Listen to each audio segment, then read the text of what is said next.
Now, Andrew, I want to ask you about potentially the most important story that emerged over the weekend globally.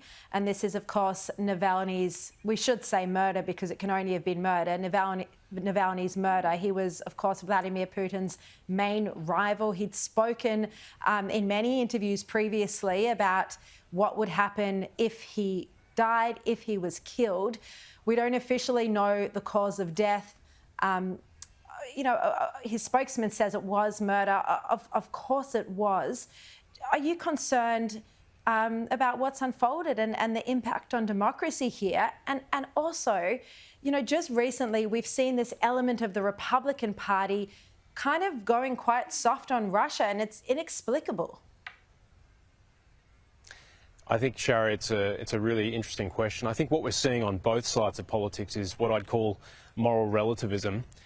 Things are seen only through tribal lenses, and that's why you're seeing some elements of the Republican right drawn towards Vladimir Putin, who is a murderous thug. We know that. We know what he's done in Ukraine. Thousands of people have died since he launched that illegal, unjustified war in 2022.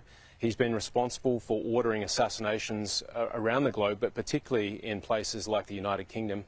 And so sadly, Navalny's death, I think, looks like a murder or an assassination, and it goes to the very character of the Putin regime, which is authoritarian, anti-democratic, and absolutely hostile to minority voices.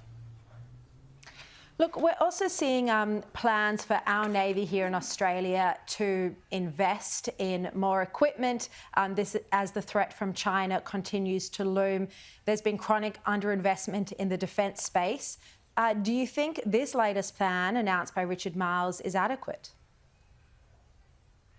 We'll find out the details in the morning, and I haven't been briefed yet, but certainly since April last year, we know that this government has not been serious about our defence strategy or budget. There's been no new money since the Defence Strategic Review was handed down. This surface fleet review was meant to be short and sharp. Instead, it's been long and blunt. The Minister has had it for 5 months on his desk. And we now know through leaks into the press that the original 9 Hunter-class frigates, which were to be built in Adelaide, will be reduced to 6, which increases the cost per unit for each ship. So we're going to wait and see, but I think this is another broken promise from the Albanese government. And I think it also underscores the recruiting and retention crisis that we have in defence. We're not recruiting enough people into defence. I can tell you countless stories of people who want to serve but can't for a whole range of reasons which are ridiculous. And we're not retaining enough people. So the question is, if we expand our fleet, which we would welcome, how are we going to crew them? How are we going to crew our AUKUS submarines? And these are questions the government must answer.